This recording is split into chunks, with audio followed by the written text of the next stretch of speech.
Muy bien, ya terminé de subir todos los vlogs que tenía en el canal secundario, ahora toca subir un nuevo video original. Y viendo que el youtuber Galeon subió en antaño algunos vídeos leyendo cuentos del libro español Lecturas, pienso que es mi oportunidad para hacer lo mismo, pero con mi libro de sexto grado que no abro desde que me hicieron la entrega hace 7 años.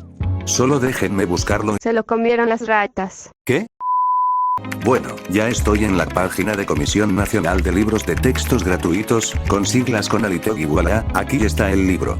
Los recuerdos invaden mi mente, una lectura tan hermosa y profunda que sí o sí se las voy a compartir, se llama Espera un momento, no está. Y tampoco la primera lectura con la que inicia el libro. Maldición, ahora queda buscarlas de forma ilegal. ¿Quieren saber por qué estas lecturas fueron censuradas por la CONALITEG, que es básicamente la SEP?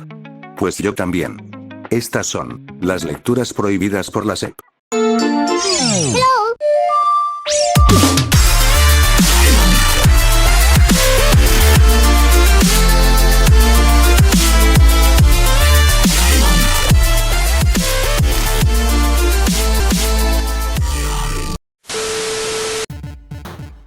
De una vez, la razón por la que están censuradas por la Secretaría de Educación Pública es que son lecturas que no son cómodas para los niños. En pocas palabras, no son aptas para sensibles, puesto que la primera abarca la sexualidad y el erotismo mientras que la segunda trata sobre la guerra, la pérdida y la infancia. Pero como quiero hacer este video largo, voy a narrarles cada lectura. Así que empecemos. Esta lectura se llama El primer beso. Más que conversar, aquellos dos susurraban. Hacía poco que el romance había empezado y andaban tontos, era el amor. Amor con lo que trae aparejado, celos. Está bien, te creo que soy tu primera novia, me pone contenta. Pero dime la verdad, ¿nunca antes habías besado a una mujer? Sí, ya había besado a una mujer. ¿Quién era? Preguntó ella dolorida. Empezamos mal, entiendo que preguntes si previamente había besado a una chica antes que a ti, pero la reacción estuvo media tóxica, y espérense la que ponga cuando sea el final. Toscamente él intentó contárselo, pero no sabía cómo. El autobús de excursión subía lentamente por la sierra. Él, uno de los muchachos en medio de la muchachada bulliciosa, dejaba que la brisa fresca le diese en la cara y se le hundiera en el pelo con dedos largos, finos y sin peso como los de una madre. Qué bueno era quedarse a veces quieto, sin pensar casi, solo sintiendo. Concentrarse en sentir era difícil en medio de la varaunda de los compañeros. Ok, por si tienen confusión, hacemos un viaje hacia el pasado, cuando el chavo iba en una excursión. Y hasta la sed había empezado. Jugar con el grupo, hablar a voz en cuello, más fuerte que el ruido del motor, reír, gritar, pensar, sentir, caray. Cómo se secaba la garganta. Y ni sombra de agua. La cuestión era juntar saliva, y eso fue lo que hizo. Después de juntarla en la boca ardiente la tragaba despacio, y luego una vez más, y otra. Era tibia, sin embargo, la saliva, y no quitaba la sed. Una sed enorme, más grande que él mismo, que ahora le invadía todo el cuerpo. La brisa fina, antes tan buena, al sol del mediodía se había tornado ahora árida y caliente, y al entrarle por la nariz le secaba todavía más la poca saliva que había juntado pacientemente. Pues ¿a dónde iban? ¿Al desierto de Sonora? Y si tapase la nariz y respirase un poco menos de aquel viento del desierto. Probó un momento, pero se ahogaba enseguida. La cuestión era esperar, esperar. Tal vez minutos, tal vez horas. Mientras que la sed que él tenía era de años. No sabía cómo ni por qué, pero ahora se sentía más cerca del agua, la presentía más próxima, y los ojos se le iban más allá de la ventana recorriendo la carretera, penetrando entre los arbustos, explorando, olfateando. El instinto animal que lo habitaba no se había equivocado. Tras una inesperada curva de la carretera, entre arbustos, estaba la fuente de donde brotaba un hilillo del agua soñada. El autobús se detuvo, todos tenían sed, pero él consiguió llegar primero a la fuente de piedra, antes que nadie. Cerrando los ojos entreabrió los labios y ferozmente los acercó al orificio de donde chorreaba el agua. El primer sorbo fresco bajó, deslizándose por el pecho hasta el estómago. Era la vida que volvía, y con ella se encharcó todo el interior arenoso hasta saciarse. Ahora podía abrir los ojos.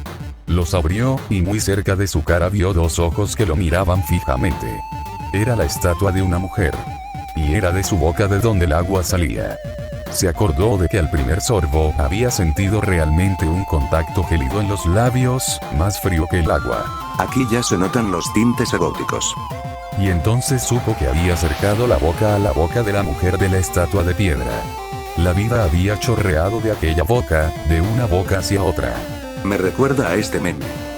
Intuitivamente, confuso en su inocencia, se sintió intrigado. ¿No es de la mujer de quien sale el líquido vivificante, el líquido germinador de la vida? Miró la estatua desnuda. En realidad, amigo mío, sale de tu ahora erecto La había besado. Lo invadió un temblor que desde fuera no se veía. Empezando muy adentro, se apoderó de todo el cuerpo y convirtió el rostro en brasa viva. Dio un paso hacia atrás o hacia adelante, ya no sabía qué estaba haciendo.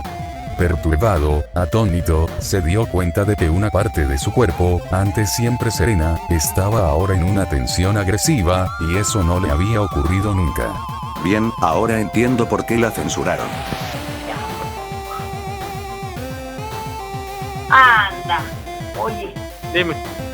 ya me creció la me creció. Dulcemente agresivo, se hallaba de pie, solo en medio de los demás con el corazón latiendo pausada, profundamente, sintiendo cómo se transformaba el mundo. La vida era totalmente nueva, era otra, descubierta en un sobresalto. Estaba perplejo, en un equilibrio frágil. Hasta que, surgiendo de lo más hondo del ser, de una fuente oculta en él chorreó la verdad. Que enseguida lo llenó de miedo y también de un orgullo que no había sentido nunca. Se había hecho hombre. A la madre, esta lectura de verdad está muy profunda, pasamos de una novia insegura hasta el despertar sexual de nuestro protagonista. Simplemente es literatura. Le doy un 8 de 10 ya que si esta lectura es buena, la siguiente es mejor. La siguiente lectura se llama Mil grullas, es mi favorita de este libro y ahora sabrán por qué, pero prométanme que no van a llorar.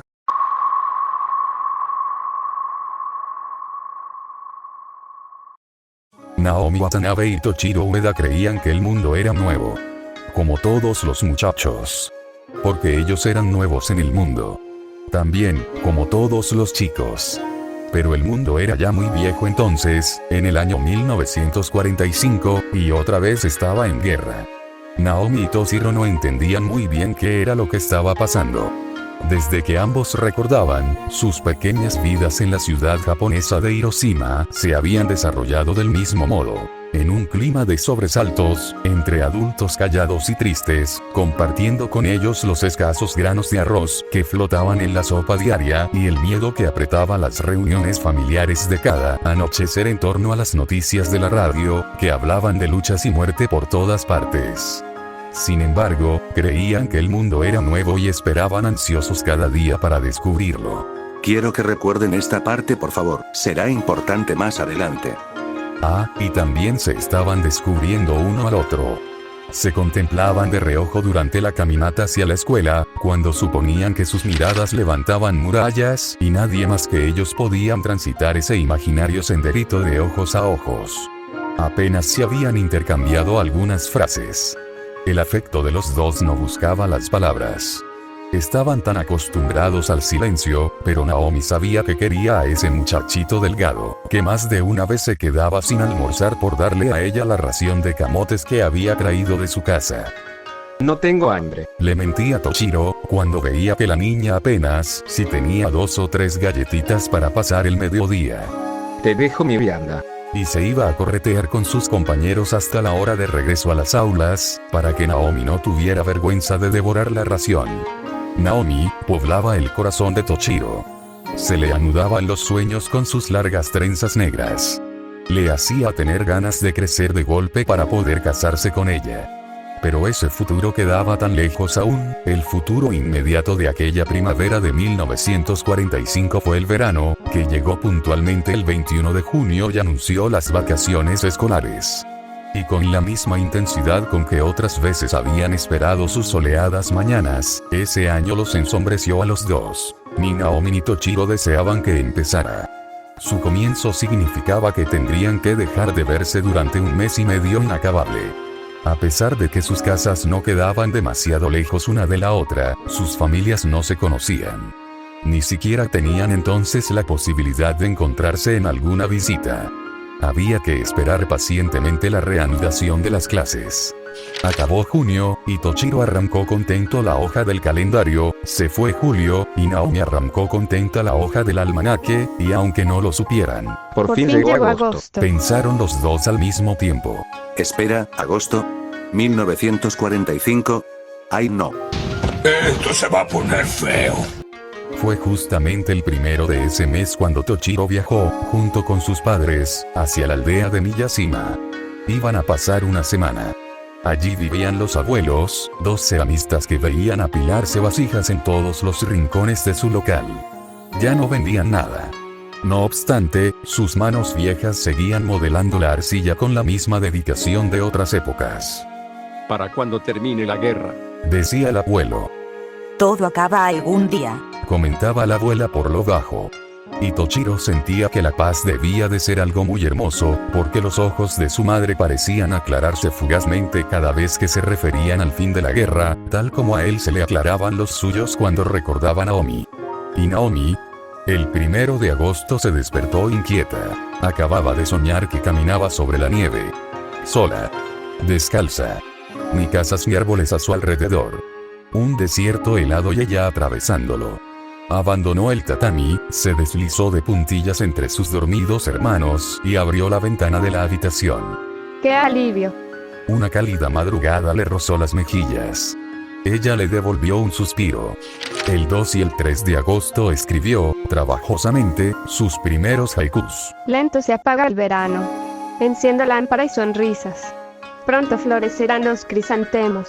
Espera, corazón.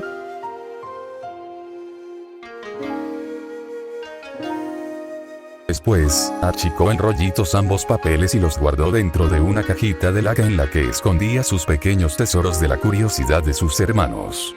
El 4 y el 5 de agosto se lo pasó ayudando a su madre y a las tías. Era tanta la ropa para remendar. Sin embargo, esa tarea no le disgustaba. Naomi siempre sabía hallar el modo de convertir en un juego entretenido lo que acaso resultaba aburridísimo para otras chicas. Cuando cosía, por ejemplo, imaginaba que cada 222 puntadas podía sujetar un deseo para que se cumpliese. La aguja iba y venía, laboriosa.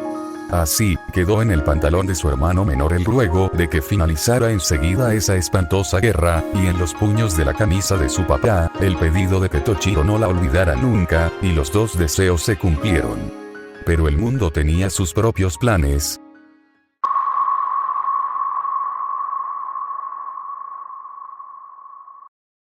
...8 de la mañana del 6 de agosto en el cielo de Hiroshima. Naomi se ajusta el obi de su kimono y recuerda a su amigo. ¿Qué estará haciendo ahora? Ahora, Toshiro pesca en la isla mientras se pregunta. ¿Qué estará haciendo Naomi? En el mismo momento, un avión enemigo sobrevuela el cielo de Hiroshima. En el avión, hombres blancos pulsan botones y la bomba atómica surca por primera vez un cielo. El cielo de Hiroshima. Un repentino resplandor ilumina extrañamente la ciudad. En ella, una mamá amamanta a su hijo por última vez. Dos viejos trenzan bambúes por última vez. Una docena de chicos canturrea. Donguri koro koro bonguri ko, por última vez. Cientos de mujeres repiten sus gestos habituales por última vez. Miles de hombres piensan en mañana por última vez. Naomi sale para hacer unos mandados. Silenciosa explota la bomba. Hierven, de repente, las aguas del río. Y 500.000 de japoneses, 500.000 de seres humanos, se desintegran esa mañana. Y con ellos desaparecen edificios, árboles, calles, animales, puentes y el pasado de Hiroshima.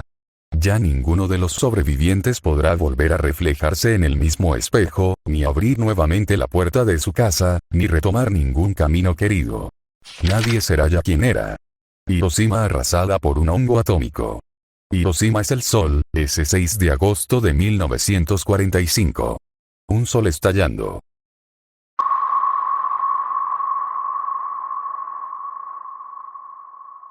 Apenas en diciembre logró Toshiro averiguar dónde estaba Naomi.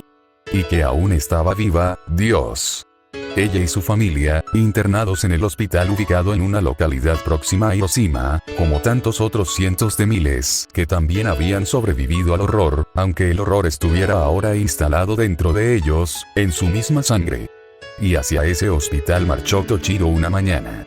El invierno se insinuaba ya en el aire y el muchacho no sabía si era frío exterior o su pensamiento lo que le hacía tiritar. Naomi se hallaba en una cama junto a la ventana, de cara al techo. Ya no tenía sus trenzas. Apenas una tenue pelucita oscura. Sobre su buró, unas cuantas grullas de papel desparramadas. Voy a morirme, Toshiro, susurró. No bien su amigo se paró, en silencio, al lado de su cama. Nunca llegaré a plegar las 1000 grullas que me hacen falta. 1000 grullas, o senbatsuru, como se dice en japonés. Con el corazón encogido, Toshiro contó las que se hallaban dispersas sobre la mesita. Solo 20. Después, las juntó cuidadosamente antes de guardarlas en un bolsillo de su chaqueta. ¿Te vas a curar, Naomi?, le dijo entonces, pero su amiga no le oía ya. Se había quedado dormida. El muchachito salió del hospital, bebiéndose las lágrimas. Ni la madre, ni el padre, ni los tíos de Toshiro, en cuya casa se encontraban temporariamente alojados, entendieron aquella noche el porqué de la misteriosa desaparición de casi todos los papeles que, hasta ese día, había habido allí. Hojas de diario, pedazos de papel para envolver, viejos cuadernos y hasta algunos libros parecían haberse esfumado mágicamente. Pero ya era tarde para preguntar. Todos los mayores se durmieron, sorprendidos. En la habitación que compartía con sus primos, Toshiro velaba entre las sombras. Esperó hasta que tuvo la certeza de que nadie más que él continuaba despierto. Entonces, se incorporó con sigilo y abrió el armario donde se solían acomodar las mantas. Mordiéndose la punta de la lengua, extrajo la pila de papeles que había recolectado en secreto y volvió a su lecho.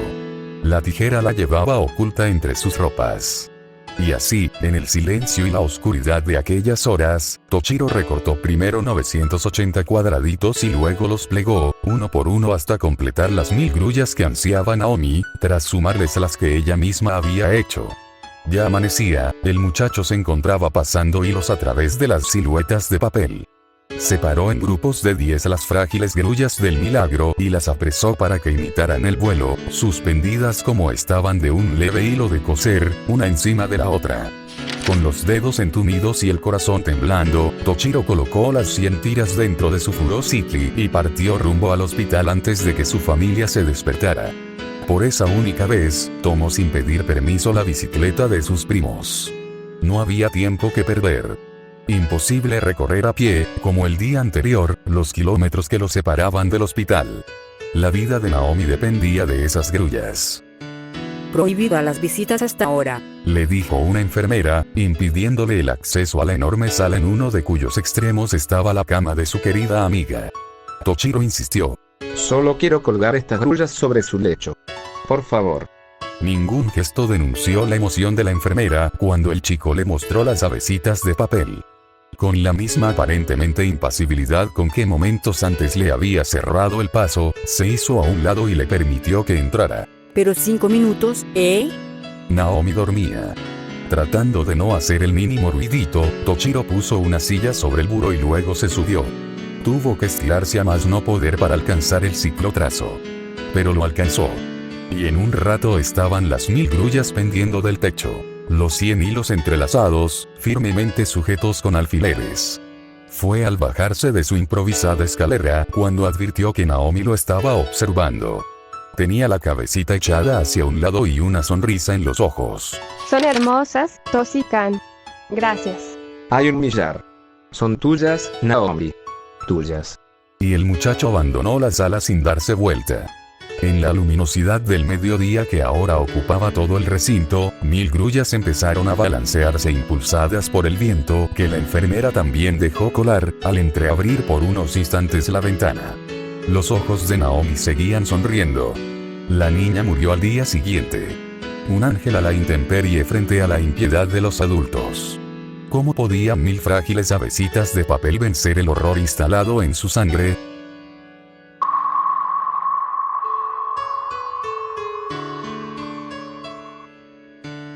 febrero de 1976 Toshiro Ueda cumplió 42 años y vive en Inglaterra.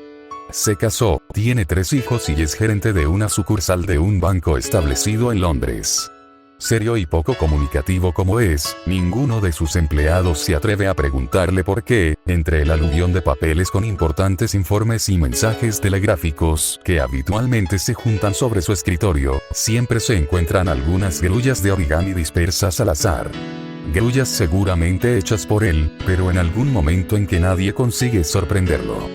Grullas desplegando alas en las que se descubren las cifras de la máquina de calcular. Grullas surgidas de servilletas con impresos de los más sofisticados restaurantes, grullas y más grullas. Y los empleados comentan, divertidos, que el gerente debe de creer en aquella superstición japonesa. Algún día completará las 1000, cuchicheaban entre risas, se animará entonces a colgarlas sobre su escritorio. Ninguno sospechaba, siquiera, la entrañable relación que esas grullas tienen con la perdida Hiroshima de su niñez. Con su perdido amor primero.